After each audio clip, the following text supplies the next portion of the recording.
Hello and welcome. Moss Adams is pleased that you've joined us for today's session, ESG and Retail, Consumer Goods, Apparel, and E-Commerce. Before we begin, I'm going to play our housekeeping video.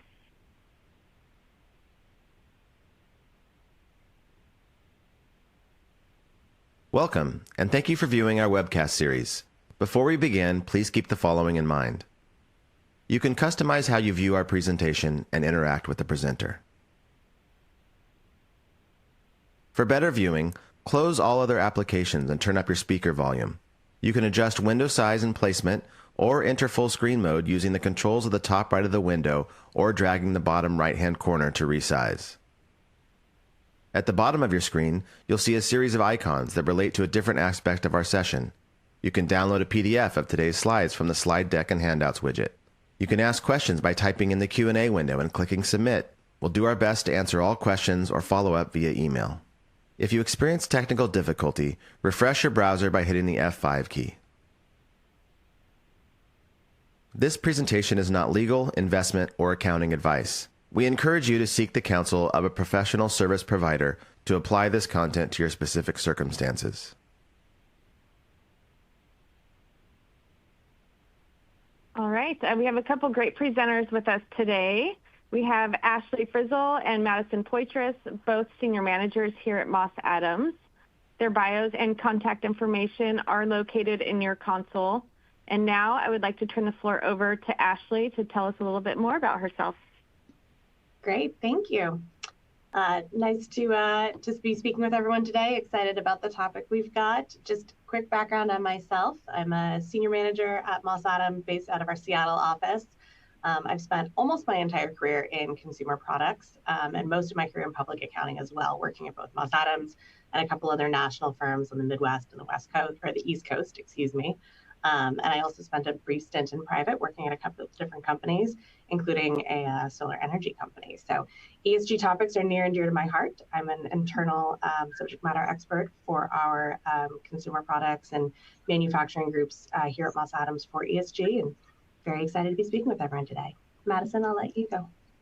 Thanks, Ashley. Hi, everyone. My name is Madison Poitras. I'm an ESG senior manager, part of Moss Adams Consulting Group in our strategy and operations group. My background has really been focused in ESG within a variety of industries related to ESG regulatory compliance, reporting with ESG frameworks, internal controls over ESG data, and overall ESG strategy.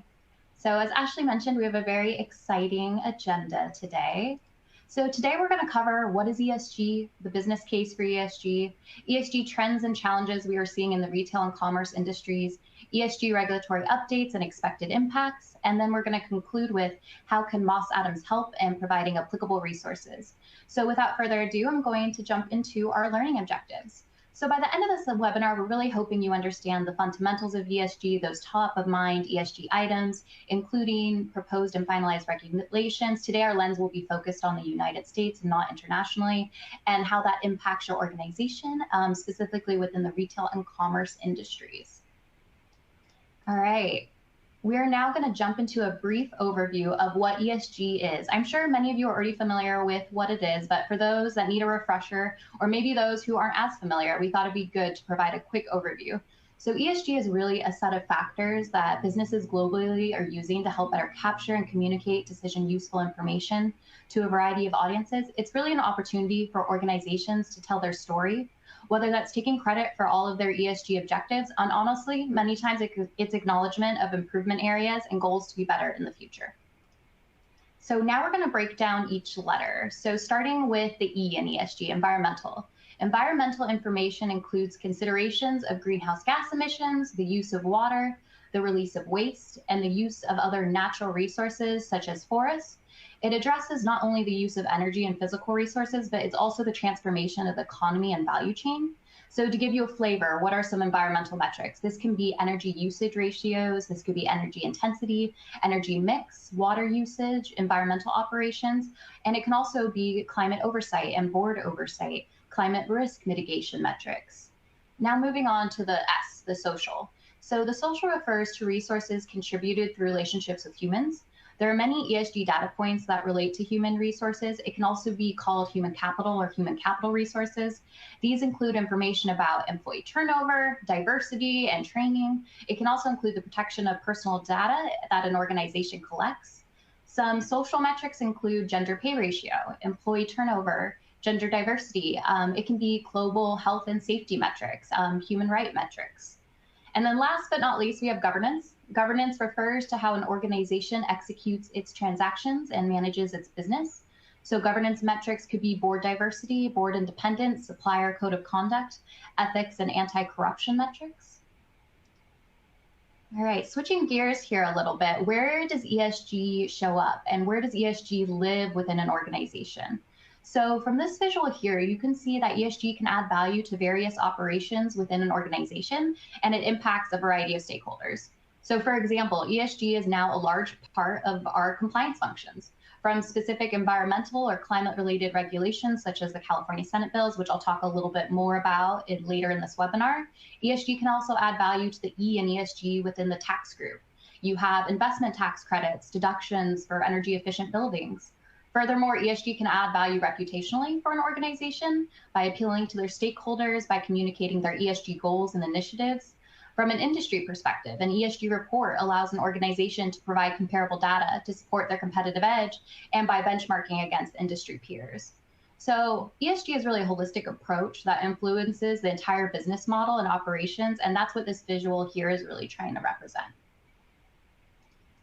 Piggyback off my previous slide, we're now going to talk about how the recognition of the relationship between social, environmental responsibility, and financial success has initiated a torrent of demand for sustainability information.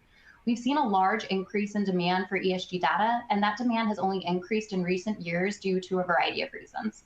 So outside of seeing an increase in ESG regulations, there has been increased awareness of sustainability issues. This awareness is leading consumers, employees, and other stakeholders to demand more responsible business practices. Investor interest. Investors increasingly recognize that ESG factors can significantly affect the financial performance and long-term development of companies. So ESG data helps them assess those risks and opportunities that are not captured by traditional financial analysis. This shift is evident in the growing market for sustainable investment products. Stakeholder engagement. There's a growing expectation from stakeholders, customers, employees, and communities for transparency and accountability in corporate practices. ESG data is a way for companies to communicate their performance and efforts in these areas. Overall, the growing demand for ESG data reflects a broader shift in the global business and investment landscape towards sustainability and responsible corporate behavior. All right, and without further ado, I'm going to pass it off to Ashley to talk through some ESG trends. Great. Thank you, Madison. You teed up a lot of these topics really well, so appreciate it. Apologies in advance, everyone. I'm going to move quickly through this because we do have a lot of great content. I want to make sure we hit on everything. Just to start off, building on what Madison was just sharing in terms of supply chain trends, and especially the new regulations, I want to reemphasize her point that, even if your company is not a publicly traded company or not a company of the size that falls under direct regulations through the SEC or the state of California or other regulatory bodies. If you are part of a company's supply chain, if you sell to the Costco's, the Walmarts, the Nordstroms of the world, you're part of their supply chain, and that also means your supply chain is part of their supply chain. So even if you're not directly impacted by regulatory agencies, it's very likely you're going to end up being part of the reporting process here for ESG information. A couple key things to flag here. Some of the things we're seeing really emphasized right now, focus on sourcing sustainable raw materials, ensuring ethical labor practices. Some companies I talk to are not always realizing that all their shipping and transportation vendors also are part of that supply chain consideration. You don't just focus on your manufacturing entity, so just flagging that. And then another thing to point out that I think we've seen folks not necessarily realize, but we've seen a trend towards is a lot of the reporting is not only just asking do you have child labor in some part of your supply chain, but it's going a step further now and saying, what are you doing to prevent child labor being in your supply chain, or what are you doing to really gauge that and assess that and verify that? And so, we're seeing kind of that increased standard there. Moving right along to some major trends we're seeing in apparel, raw materials, again, is one of the key ones. I think there's a lot of efforts right now and brands searching for replacement materials for traditional petroleum-based products, both in textiles, especially dyes. There's certain colors and dyes that are pretty hard to create without using petroleum-based products, and then accessories and any other components. What we are seeing a little more successfully and growing pretty rapidly are companies using and then also marketing to consumers the use of vegan or organic or renewable materials where possible in their clothes. Also wanted to talk about circular fashion a little bit. For many of you, this is probably a familiar term, and certainly I imagine most folks are familiar with the concept of sort of fast fashion, this concept of, really inexpensive, trendy clothes you buy, you wear, and you dispose pretty quickly in a pretty linear model. So there's a lot of efforts now to really try and when clothes are created, keep them in the local cycle longer, have them reused and repurposed. And we're seeing both large retailers as well as new entities entering the market, really focused on resale platforms, clothing donation programs, and then rental programs for clothes as well. And then upcycling being sort of a continuation of the cycle to keep clothes out of landfills.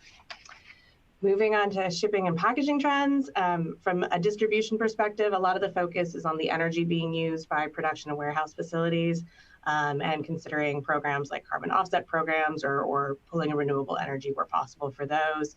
Also, sort of renewed consideration on where those distribution facilities are being located, and the concentration of facilities to maybe reduce shipping times where possible. Sustainable packaging is next topic, and this one's actually one that I really enjoy chatting about.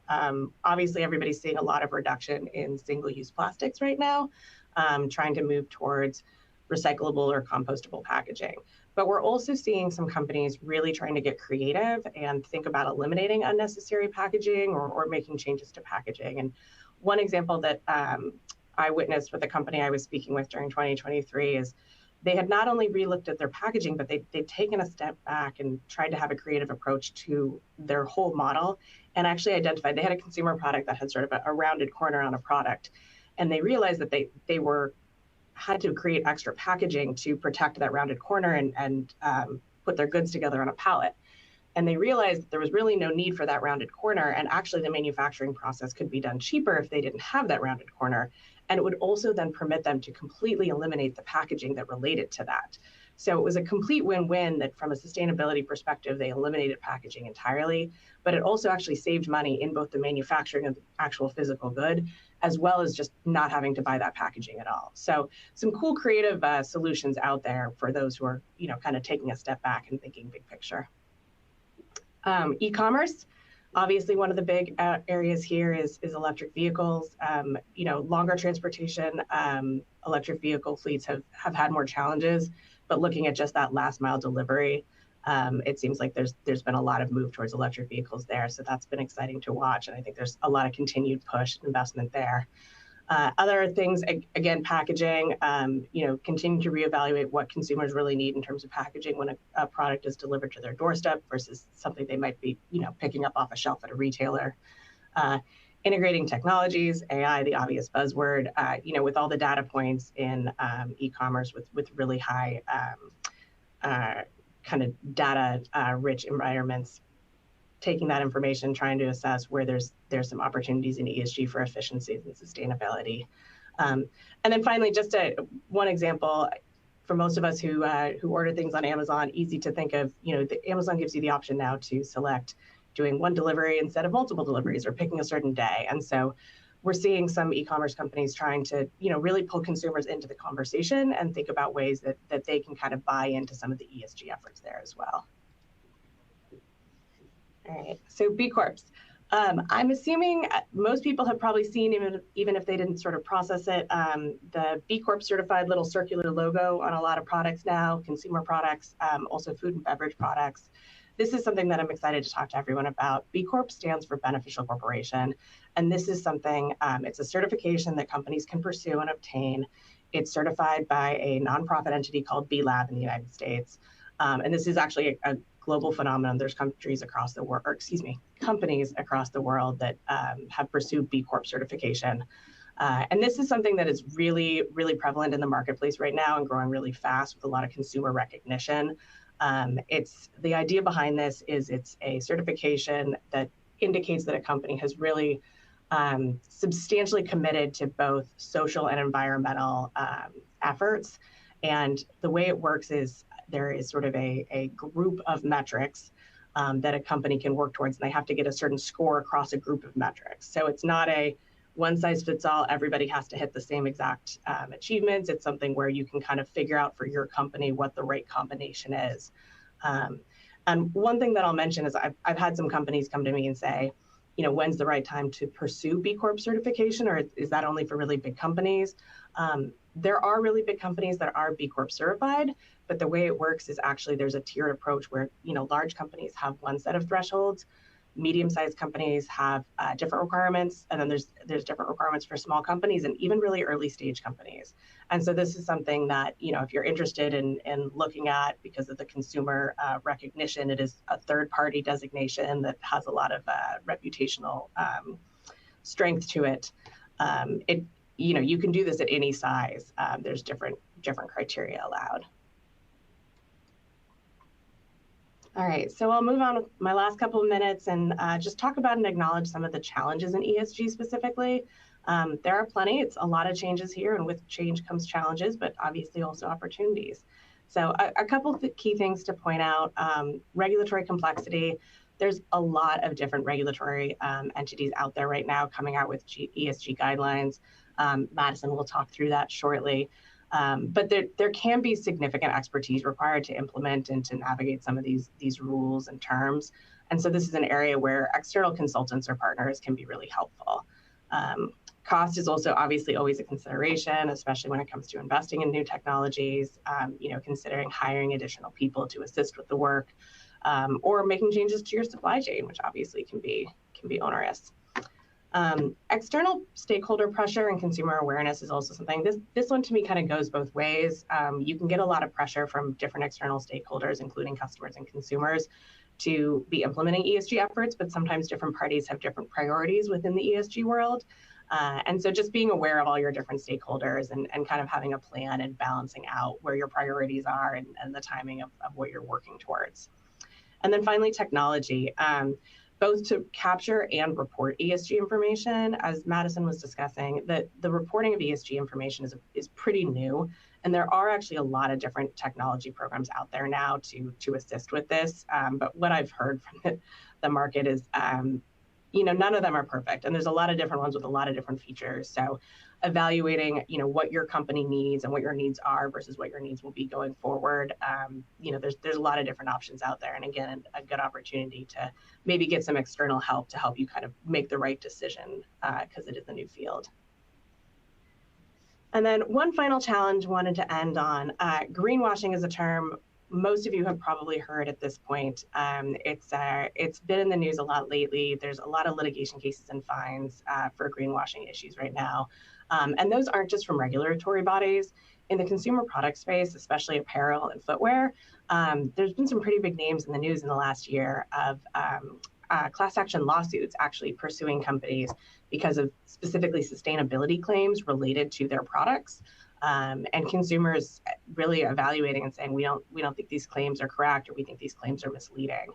And even in cases where the companies ultimately successfully defend themselves legally, the damage to a brand and a reputation is obviously significant here. So something you obviously want to avoid. And this is another space where third-party assurance is a really helpful tool to kind of avoid those greenwashing risks, and having an independent third party evaluate and you know, kind of support and assess your claims and help you with those measurements and what you're saying to the marketplace can really mitigate risk there. All right, with that, Madison, I'll let you move forward with some of the regulation updates. Yeah, not as exciting as Ashley's little bit right there, but, you know, need to have information that I'm going to cover. And, you know, I mentioned this earlier, this is really just focused on, you know, 3 regulations here in the United States. Obviously, internationally, there's a lot going on. So with the limited time we have today, this will be brief, but obviously there's a lot more going out in the ESG regulatory compliance environment. And if I don't get through everything today, we'll go over our contact information, and don't hesitate to reach out. I just like to caveat that because it can feel a little overwhelming. and I'm only picking 3. So to start, I'm going to go with the SEC climate disclosure. I'm sure many of you have heard about this, but it's just a quick refresh. The SEC issued this regulatory proposal in March of 2022. It mandates public companies to disclose climate-related information within your financial reports, such as your 10K. It is expected to be voted on in April of this year, although I'm sure you all have seen the SEC has yet to set a firm date, and there have been quite a few delays. The delays have been connected to the SEC considering changes to the Scope 3 greenhouse gas disclosures and the materiality threshold that's currently in the proposal. So that being said, this hasn't stopped a lot of our clients and a lot of the market from being proactive in this space. We have conversations very frequently about understanding their Scope 1 through 3 emissions, in addition to, those companies that are further along and they're actually now looking for assurance over those greenhouse gas emissions or other ESG metrics that they want that independent third-party set of eyes on. One thing I do want to note here are the assurance requirements included within the SEC climate disclosure. So for Scope 1 and Scope 2, it's going to start at limited assurance, followed by reasonable assurance through a phased-in approach. And then one last thing to end on, I think a lot of people talk about the greenhouse gas emission disclosures, but there are other disclosures that are part of these SEC, this proposal. That includes financial statement disclosures, so the impact of financial line items related to severe weather events, financial impact metrics, expenditure metrics, qualitative disclosures, how climate-related risks are likely to have a material impact on your business, your model, your outlook. And then governance disclosures, how does your board and management oversee these climate risks? I think the market is very focused right now on those greenhouse gas emission disclosures because that is a huge piece of it. But I do like to point out, there are other areas that your organization will need to prepare to be in compliance when this becomes final.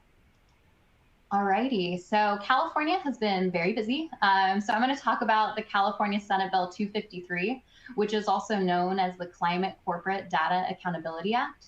SB 253, and this is what Ashley was noting, will require any public or private company. So, it's not just the public companies, but private companies as well, earning over $1 billion in annual revenue that have California operations to publicly disclose their greenhouse gas emissions released from their operations and supply chain.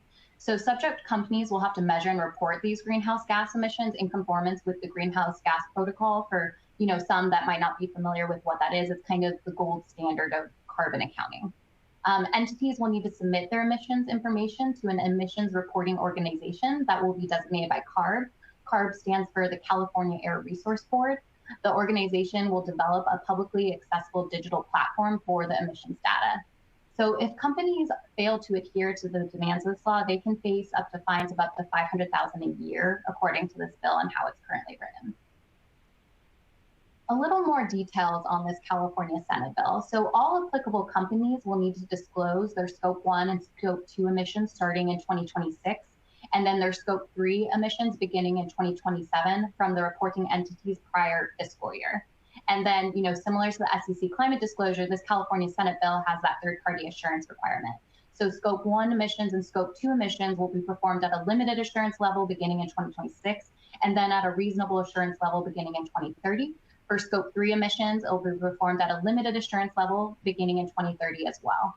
So for anyone, what is assurance, what is limited, what is reasonable, we can go over that. And if you have any questions, we have experts to talk through what this all means and what it entails. I know it can feel overwhelming. So what's next? The California Air Resource Board, CARB, needs to pass regulations for this by January 1st of 2025 before companies can start filing disclosures in 2026. I'm going to talk a little bit more about our next California Senate bill, but the same sentiment between this California Senate bill and 261, the governor has noted publicly he's potentially working to adjust timelines, understanding that the 2026 timeline may be infeasible. I think that these bills, they have a lot more to come on communication. So we're all waiting to kind of see a little more clarity, a couple of things about definitions and timelines. So as these slides are written, it's as the proposed bill is now written. So the California Senate Bill 261 is also known as the Climate-Related Financial Risk Act. This will require companies with greater than 500 million, so this is a lower threshold compared to 253, in annual revenues and are doing business in California to prepare biannual reports disclosing climate-related financial risk. This report will need to be reported in accordance with the TCFD framework. It's a mouthful. TCFD stands for Task Force on Climate-Related Financial Disclosures. This bill will require on or before January 1st of 2026 and every 2 years thereafter to prepare a climate-related financial risk report. So this bill has a lower threshold. It's public-private, so a lot of similarities between the 253 and 261. This report will need to be available on the website of the organization. And then that tentative timeline, you're seeing that 2026 over and over again, which is also related to the SEC climate disclosure. And there has been public speculation about the delays with the SEC climate disclosure because of that 2026 timeline and everything being in accordance at the same time. So we keep seeing 2026 over and over again. All righty, now I'm gonna switch gears here a little bit. So ESG, how can we help? I know it can feel overwhelming between the trends, challenges, supply chain, regulations. So we did want to just take a little bit of time here today to talk about, how sometimes getting that external support and advice can really be useful in your ESG journey, whether that is. So in this slide here, each box represents a service that Moss Adams provides to support organizations in their ESG journey. So let's start with ESG examinations or reviews. If you've already collected and aggregated your ESG data or your greenhouse gas emissions or are now looking for that independent third party to provide an opinion over that data, Moss Adams has that ESG assurance team that is able to provide these types of examinations and reviews. Ashley talked about the ESG software solutions and data analytics. If you're looking and you're exploring for a system of record for your ESG data and you need to implement those controls to make sure your ESG data is, complete and accurate and you have everything, well governed, we have a system enterprise team that can help you get you set up so you have a better handle of your ESG data with different softwares that you decide to work with for your organization. ESG consulting services, we have an ESG consulting theme that we cover a lot of different things, whether that's board governance assessment, ESG strategic planning, greenhouse gas emission calculations. So you're looking to understand your carbon footprint, you're looking to do your greenhouse gas emission disclosures. You have never heard of the greenhouse gas protocol, or you're not sure where to begin, our team can help you support, whether that's scope 1, scope 2, or all the 15 categories in scope 3. We can also provide a greenhouse gas readiness assessment. Let's say you've calculated your carbon footprint, what your CO2 equivalent metrics are, but you're not quite ready for assurance, but you want to make sure that your calculation and your ducks are in a row. We can provide a readiness assessment to make sure before you get that opinion on that, external assurance that your calculations are in conformance with that greenhouse gas protocol. And then last but not least, I didn't cover all the squares here, but ESG tax advisory. We have a great tax team. There's a lot of tax credits and incentives out there that you can take advantage of and use and help with your overall business strategy, such as low income housing tax credits, which can reduce your income tax when you invest in affordable rental housing, investment tax credits. You offset your income tax with solar renewable projects. So this is just a flavor for, there's a lot of ESG topics out there currently in the market, and it's a lot to be a master of all of it. But if you guys ever need help or you are in your journey and you just, need someone to listen and provide advice, that's why Moss Adams is here. And here are a couple of resources. These resources link to ESG reporting frameworks. There's a lot of acronyms in ESG. Here are a couple of them, from SASB to CDP. These also include links to different associations to be aware of. Again, not an all-inclusive list, but a good, good to have your hands on these types of links. And with that, I am going to actually pass it over to Amy to close us out. But our contact information, is right here. Ashley and I just did a very brief presentation today, but if there was anything that you wanted to discuss more, we're more than happy to get on a call and help you through your ESG journey. Amy, over to you. All right. Well, thank you, Madison and Ashley, for a really great presentation today. And then, as Madison mentioned, if you have further questions or comments, please reach out to us and we would be happy to continue the conversation. You can drop a note in the Q&A window now or reach out to our presenters directly. Their contact information is in your console as well as in the slide deck, which you can download now from the handouts window. And then we invite you to visit our website for more resources and information on ESG, some of which are already linked in your console. And then finally, here's a link to a survey for today's presentation. Your feedback is always appreciated. And again, thank you for joining us. Take care, everyone.